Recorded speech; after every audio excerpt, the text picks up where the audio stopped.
Hey, here's the next session in Risk Awareness Week. I'm Bryan Whitefield, and it's been an absolute pleasure to be invited by Alex to do this session. And what a great idea Alexi came up with. I just think it's long overdue, and I hope it really has the impact that I know it can have. So I'm here to talk about blind spots or black spots. Interestingly, you and I both know that we're fantastic decision makers, aren't we? Because everyone else has got a problem. The problem is everyone thinks that way. Wouldn't it be great? Wouldn't it be fantastic if we were as good as the guy from Limitless? Remember this video?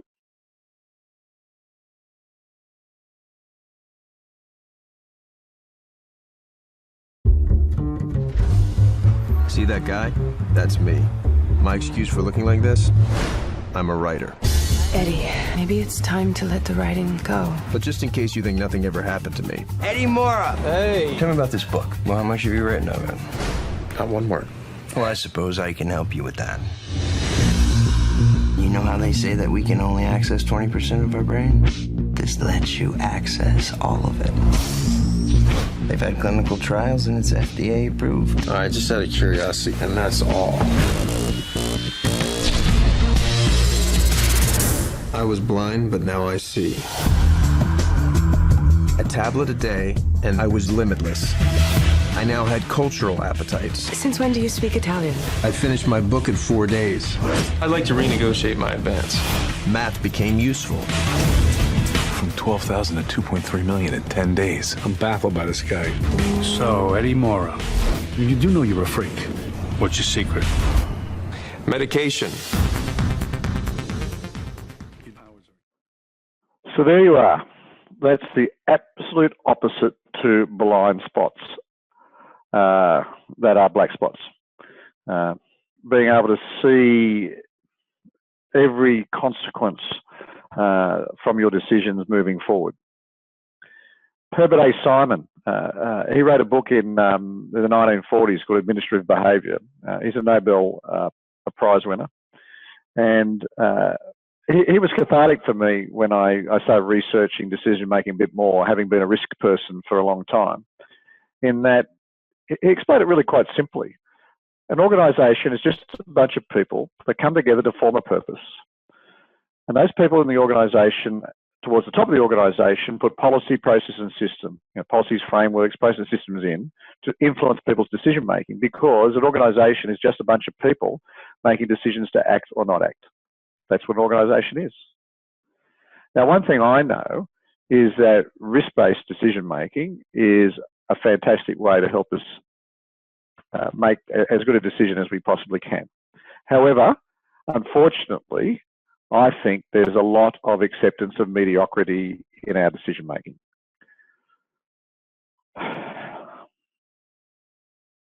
There's a saying from Mark Twain: good decisions come from experience, experience comes from making bad decisions.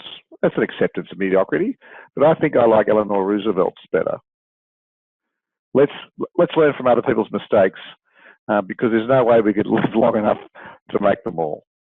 And then the fantastic Mr. Buffett talking about, acceptance of mediocrity. Now, he's actually saying don't try to be perfect. And I get that. I absolutely get that.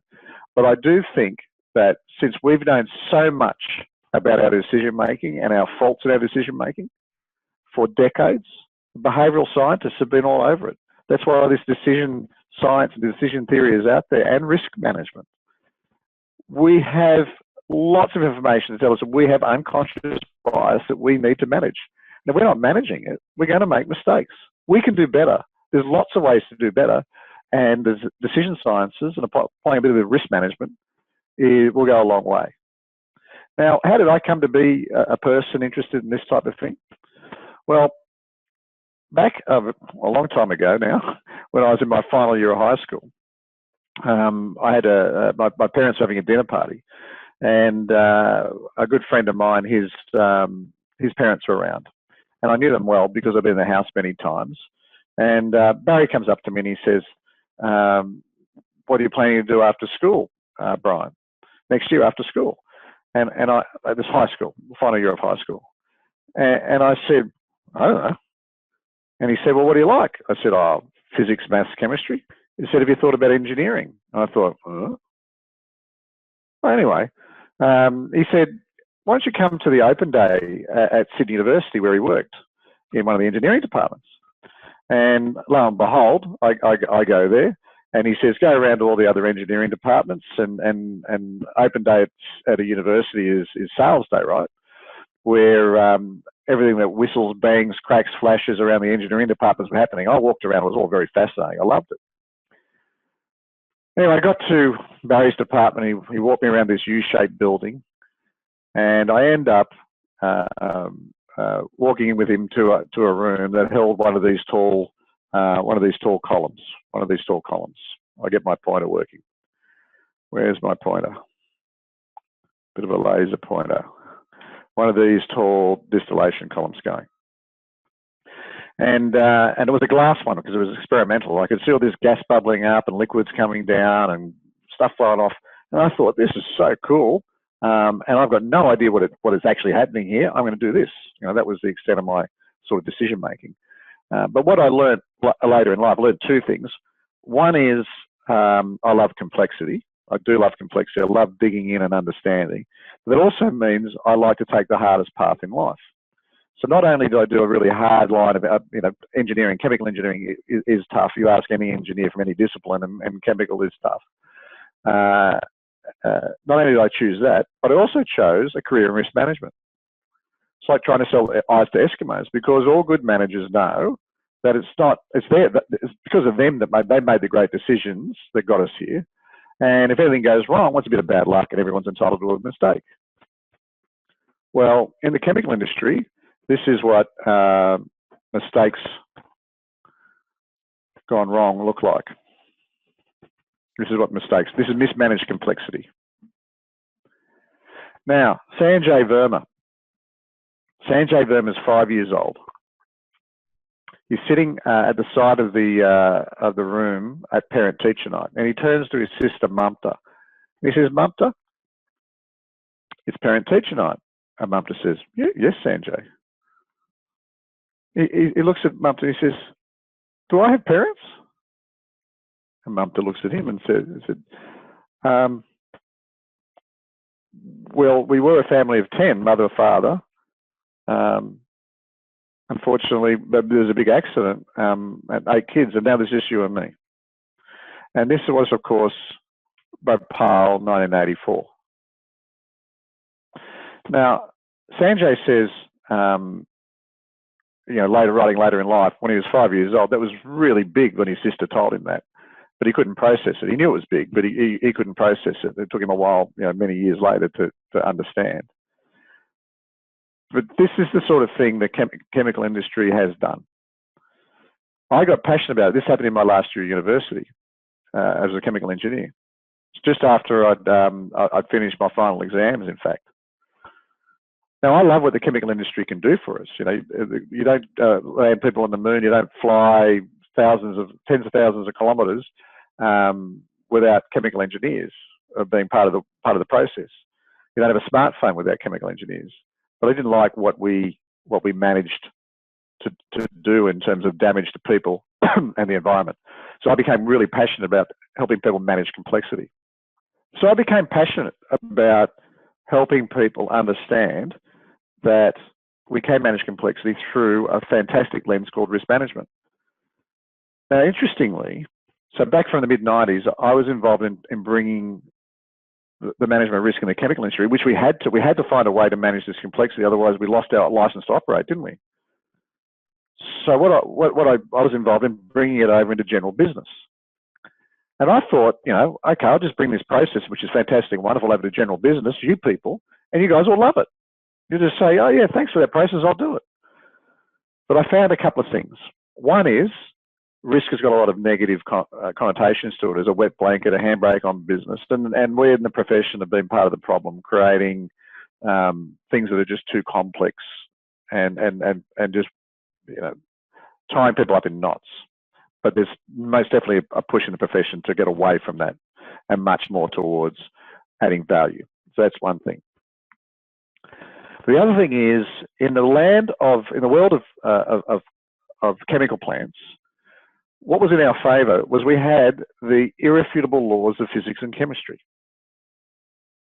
Irrefutable laws of physics and chemistry. You can't break those laws. So once we designed a good chemical plant and built it, as long as we didn't touch it much at all, other than the way it was designed to be touched, it went really well.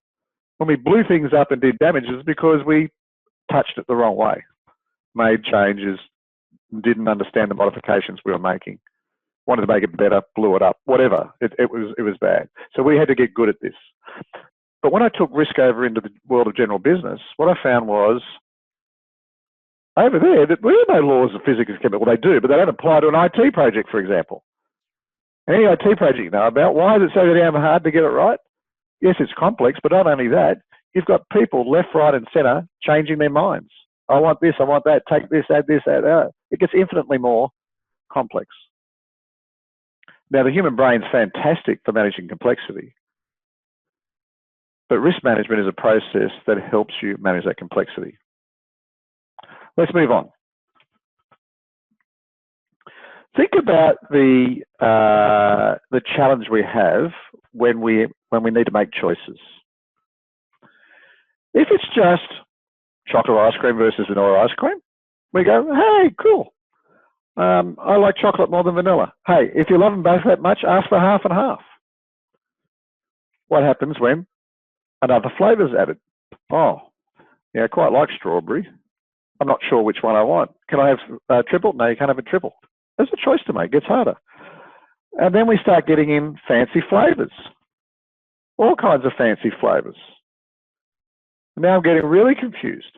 And then Ben & Jerry's, I promise I'm not, not getting paid for this promotion. Ben & Jerry's comes in with a One Sweet World or a Caramel Sutra. You don't even know what it is. It gets more difficult. Incomplete information. Someone knows what a Caramel Sutra tastes like, but you don't. Risk management is in part about finding out who knows about the Caramel Sutra so we can make some decisions about whether we want the Caramel Sutra or just the vanilla or the chocolate. That's what risk management is about, helping with these choices. How complex is it? The most perfect analogy, all this decision making we need to make, is the game of chess. Do you know how many possible iterations there are in a game of chess? Now, I'd ask for comments, and I will be asking for comments as we work through this, or questions for that matter. But but I used to get people to answer, and the answers they gave when I was running a workshop, they were so far wrong that it was embarrassing. So, we've got 16 white, 16 black. How complex can it be? Pieces, 16 white pieces, 16 black pieces of chessboard, all the possible iterations.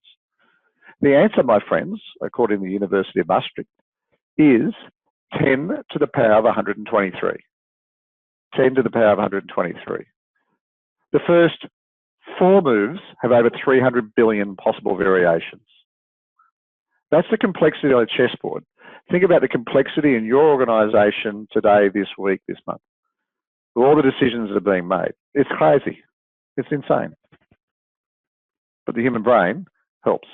Risk management is a process to help. Okay, let's move on. Now, I recently spoke to, like the people, you guys listening, you come from all walks of life. I recently was speaking to some grain growers here in Australia, and I thought, well, food is a fantastic resource. There's science flowing right into the food environment, so no harm in using the food example and the farmer example. But you think about the decisions that farmers need to make. They need to worry about their farming practices. They need to worry about the weather. They need to worry about land. They need to worry about markets. It is really a complex world. So life is not getting any easier in terms of making these decisions. And so I think you're going to need all the help you can get. In the world of the farmers, where does it get infinitely more complex? When the people get involved, families, or as it was described to me by people I was talking about, their advisors, their agronomists, providing advice to them about how much fertilizer, about when to use fertilizer, for example. And they go down to into town, and they meet a mate, a friend. I'm Australian, we say mate.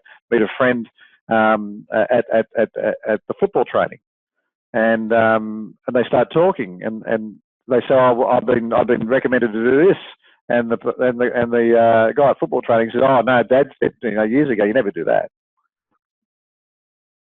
and that advice has gone out the window. So here's some science advice coming. Here's a question for you. Which part of this world has science not been involved in helping things? Let's start. Babies coming into this world. Any science involved in bringing babies into the world? Food to feed the baby and the adults? Food science. There is no part. You just keep going through the whole part of this humanity, and you'll see that science plays a really vital role. And decision science is one that hasn't had its light in the sun yet, and I think it's time. So blind spots are black spots, and depending on the stats you read, but I don't hear much disagreement with this. For big strategic decisions, the stats, the person I quote the most is Professor Paul Nutt from Ohio State University. The study, it's quite old now, I think early 2000s. And he found a 50% fail rate on strategic projects, strategic decisions. And his bar was, if the strategy had failed, if the strategy was not in play 2 years after the decision was made, it was a failure. So 50% fail rate. And McKinsey type surveys of executives talking about how confident they are in their strategic decision making is no better than 60%. And then in reliability engineering, they've done a lot of studies on people making errors. And when we get into a complex situation, we've got a 15% error rate, a 15% error rate. That's really significant when we're talking about lives, environment, money, reputation. There is a huge demand on the brain, and here is the sort of processing power of the brain. It is quite powerful what we have available to us, but unfortunately, this massive ability to process this amount of data is influenced by so many biases that we have. Now, I could talk about a whole bunch. Many men in this world, if we're raised in a certain way, we're sexist. We're raised sexist, and we have to overcome these things. If we are born into a certain socioeconomic class, we're often we have unconscious bias against other people in other economic classes, socioeconomic classes, up or down, or left or right. It's just natural we have them. And these are the sorts of things we've got to be fighting. So these are the 5 simple ones I always talk about, and I'm sure you're getting a lot of discussion around these, and I'm sorry to bore you, but if this happens to be the first one this is mentioned, I'll quickly go through them. Anchoring is, we hear this number, senior leaders are told a budget number, and they're anchored to that. Even though you come along later and say, well, things have changed, but they're anchored to that original number. Availability, people think shark attacks in Australia are a really big thing because we've heard of shark attack, and it's on the news more often down here than other places. So people fear it because we have this availability of information about the likelihood of something. Representative is where we talk about, well, it's an apple, so it must also be an apple. It looks like an apple, but unfortunately it's not an apple, it's more like an orange. It seems to be the same, but it's actually really different. The chemical industry found that out the hard way. The effect, we will listen to the advice of people we like more and disregard the people we don't seem to like. Doesn't mean their advice is better or worse. And then confirmation, once we made a decision, we run around looking for confirmation that we've made the decision right, that we've made a good decision. We certainly don't do enough saying, well, wait a second, where's the evidence that I might be wrong? We look for what proves we're right, not that might counter what our intuition says. Speaking of intuition, how about these? Take this quick quiz. Are you ready? Grab a piece of paper. Get ready to write this down. And I'd love you to whack your answers into the comment section very quickly, and we'll see how many of you get it right. And Alexi, if you're listening to this, I would love you to discount anyone who doesn't answer within the first, let's say, 20 seconds. Okay, done. Here we go. A bat and ball cost $1.10 in total. The bat costs $1 more than the ball. How much does the ball cost? Get your answers in. Okay. How many of each kind of animal did Moses bring on his ark?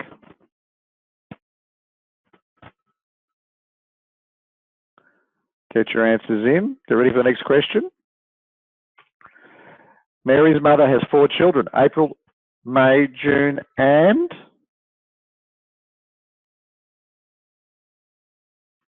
Got your answers in. How about this one?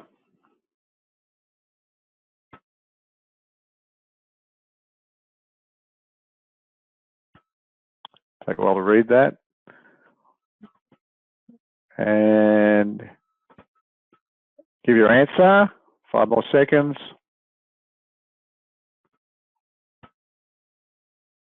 Okay, let's go back. Okay, bat and ball. It's $1.05. Oh, sorry, 5 cents. 5 cents for the ball. You can work it out later. It was Noah that brought the animals onto the ark. It wasn't Moses. And Mary Mothers has 4 children, April, Mary, June, and Mary, because it was Mary's mother. And this one, there's a lot more farmers in the world than there are librarians, particularly when I put this up in a growing area of Australia where there's a lot of farmers. These things are called heuristics. We take shortcuts. It helps us get through the day. How else are we going to make, people estimate tens of thousands of little decisions a day. How else are we going to get them through? Now, this is another guy and a book that's probably talked about a lot this week, Daniel Kahneman, Thinking Fast and Slow. He spent a lifetime dedicated to this challenge.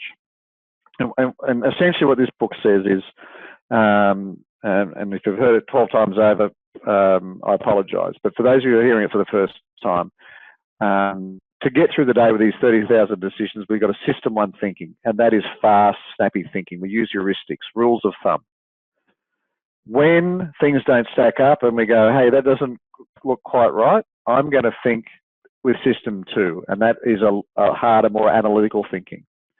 And Kahneman was devoting has devoted his life to helping people understand the difference between system 1 and 2, and helping trigger.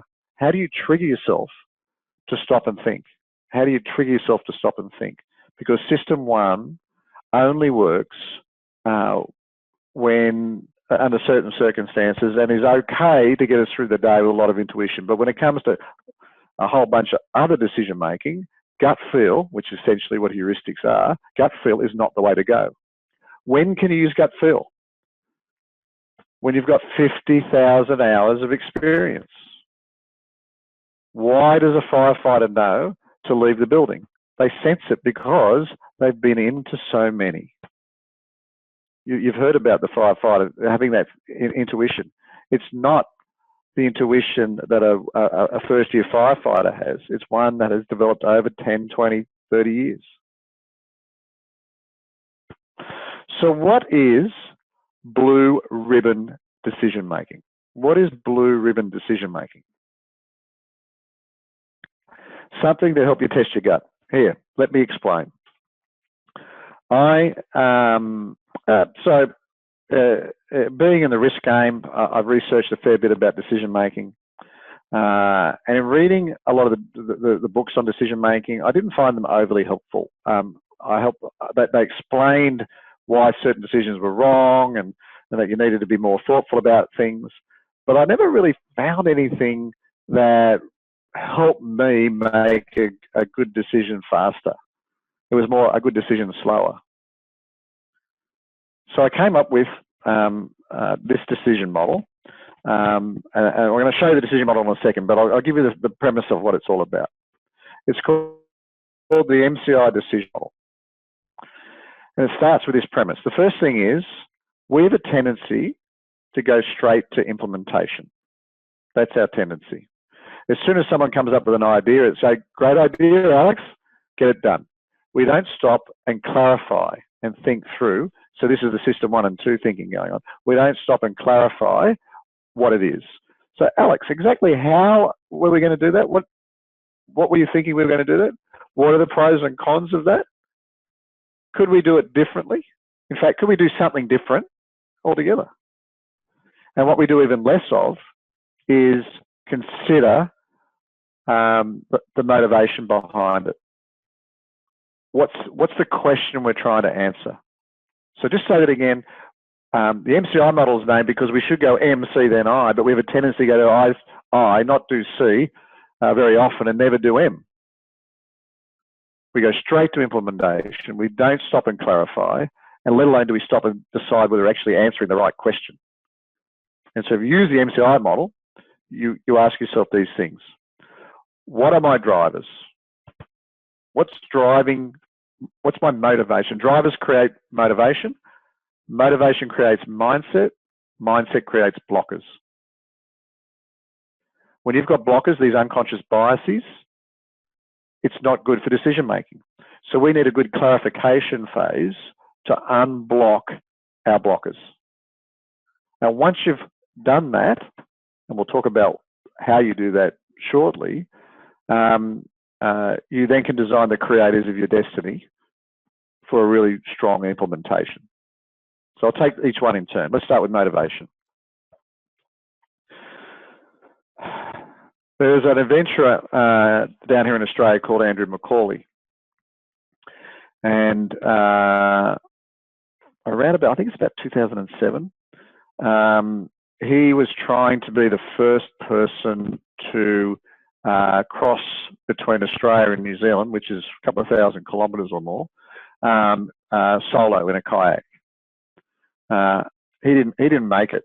He actually died inside of land. They had radio communication with him when he was inside of land. Anyway, when I first heard, he had a wife and a small child. When I first heard about this guy, I thought he's crazy. He's crazy. But in researching one of my books on decision making, I came across a radio interview with some people who mentioned him. And so I dug into his situation a bit more. And I started to change my mind. He had a blog post which I was able to track down. And if you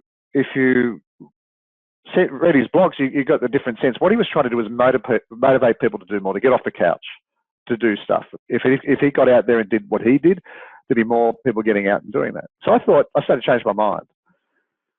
But then I heard this radio interview, because of the radio interview I investigated, I started to change my mind, and then this is what I found. After he had one attempt and turned back after a couple of days because he couldn't keep warm in the capsule that he built, so he had to go back and redesign. Anyway, two guys separately decided they were going to head to New Zealand in a kayak, but it was going to be two of them. And so they thought, well, we better go see this guy, Andrew McCauley, because he's attempted it. We can learn from him. So they go and see him. And I guess what pricked my ears up, or I heard this on the radio, is they shared their risk management plan with him. They actually had a risk management plan of how they're going to get there. Anyway, this radio interview of them I'm hearing about, they heard 2 weeks later, or a few weeks later, that he decided that the first guy, Andrew McCauley, decided to launch another attempt to get across the Tasman. And that's the one that he lost his life on. And I can't help thinking that he wasn't actually true to himself. The motivation that he had put out there about wanting to get people off the couch was one thing, but when he found out that someone else was going to beat him to it in terms of getting across the Tasman, he couldn't handle it, and he went probably a little bit unprepared, and that may be. And I can't, it's hindsight, and I can't say that for certain. But it just really drew home for me the importance of understanding and motivation in decisions. Now, clarification. That on your screen is a linotype machine. What is a linotype machine? That's where people would type the typeset that would go into newspapers. They would type these things up, and then the injection mold, I think it was lead or at least some kind of metal in to form the plates that they then did the newspaper runs on. Now, the linotype machine was the successor of two competing machines. One was the page compositor and the linotype machine. Now, when I talk about clarification, I talk about people doing the hard, smart work. The hard, smart work that others won't or can't do. That's what distinguishes you as a successful person from the rest. Now, why don't we just stop there for a second? And I'd like to see some comments from people about the type of effort they put into their thinking about their decision making. You know, do you use risk assessment? If you do risk assessments, what kind of tools do you use? If you don't use risk assessment, what other kind of analysis tools do you use? So I can name some of the ones I use just by the by while you're thinking, and you can. I use pestle analysis, political, economic, social. You know, I use stakeholder analysis. I've got my own capability assessment, so you can do an internal assessment of a team or an organisation. I use Porter's Industry 5 Forces, Fishbone, work breakdown structures, process flow diagrams. What do you guys use to help you understand the complexity of a decision? And then I'll tell this story about the linotype machine.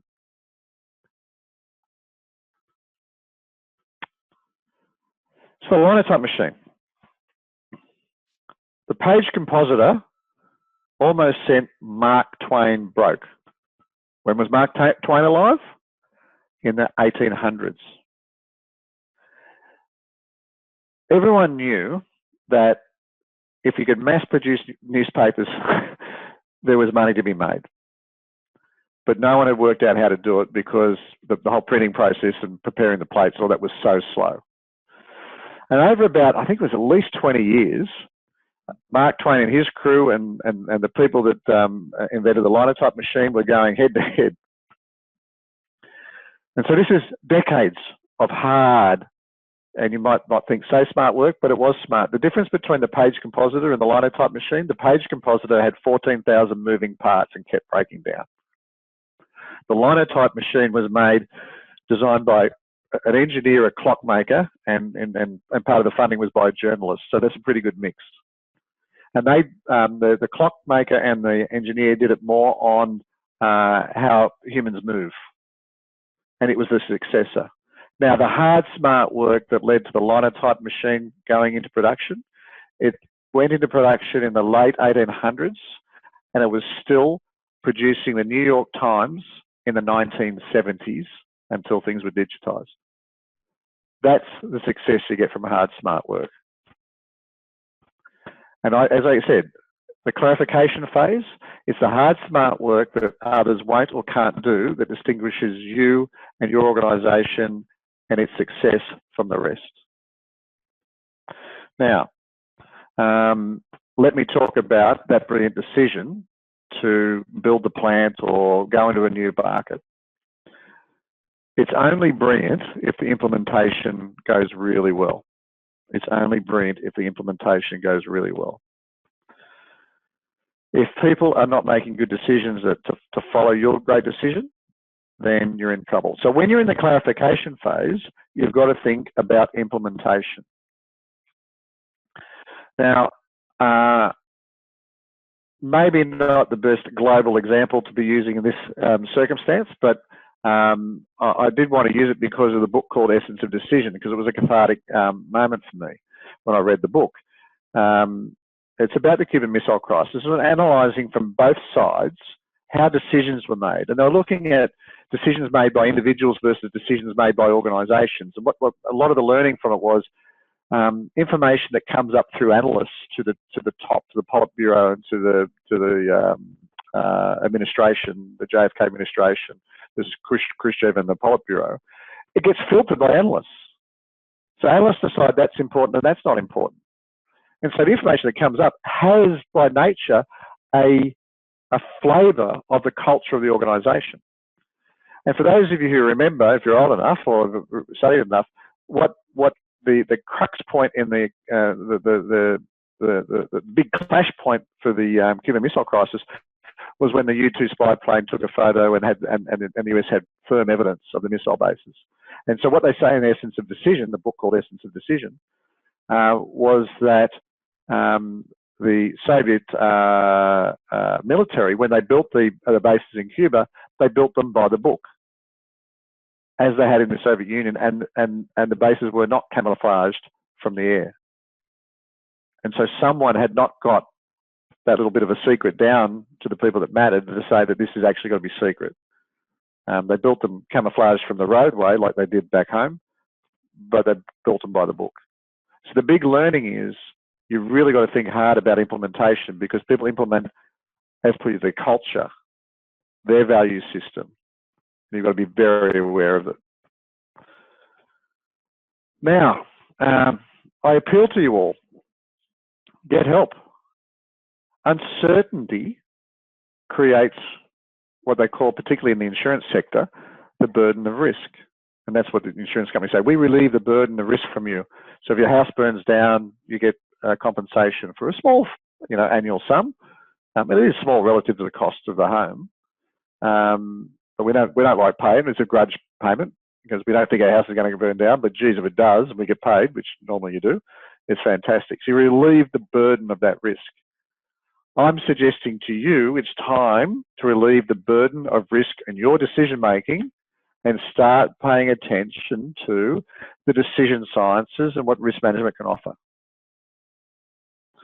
We've long known about the behavioural, the unconscious bias, the behavioural psychology that's going on in here that stops us from making great decisions.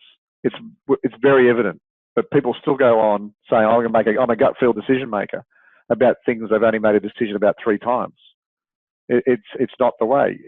Your intuition is fine when you've done it for 50,000 hours. Otherwise, it's the hard, smart work. Now, what does that mean? Moving from analog to digital. Analog to digital. Digital means that there is analysis can be done. Collect the right data in the right way, and the decision sciences, in monte-carlo simulation, modelling, there's so much there that can be offered. It's time to move on. In case you haven't noticed, we've gone from 1G and we're now at 5G. From 1G to 5G.